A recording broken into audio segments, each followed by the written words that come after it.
Now, with a number of patients being confirmed COVID-19 positive while in hospital at the PMH, Health Minister, the Honorable Dr. Dwayne Sands, says it's having a very real impact on manpower and the delivery of care. Dr. Sands, who provided an update on COVID-19 and efforts to address the outbreak before the weekly cabinet meeting today, also addressed challenges to widespread testing. Here's Cleopatra Murphy.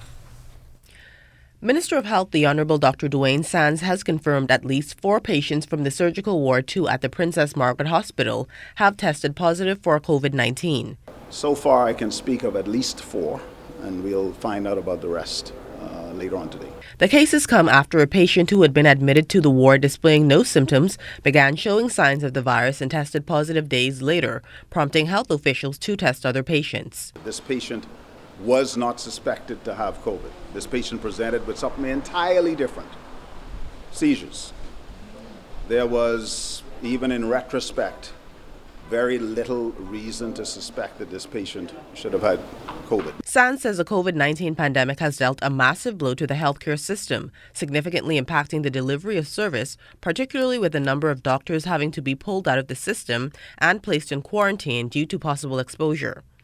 Questioned about the possibility of testing every patient that shows up at the Princess Margaret Hospital, Sands says it is not feasible due to the numbers the facility sees. I think what we need to recognize is that there are limitations to testing, even as we ramp up, and there are limitations to ramping up because around the world there's a challenge with getting the basic swabs.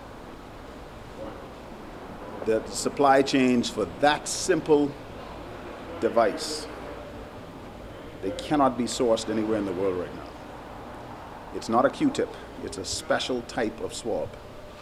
And so we have the kits, we have the reagent, we have the lab, we have the machines, but nobody has the swabs. Sands says the country has several hundred swabs currently and intends to get another 500 today. Before we go ramping up to do 200, 300 a day, we have to look at what's going to happen down the road, what's going to happen 3 days from now, 4 days from now.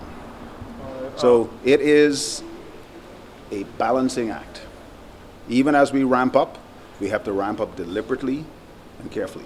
Health officials announced plans to ramp up testing this week with a focus on contacts of active patients, nursing home residents, persons in prison, and healthcare workers.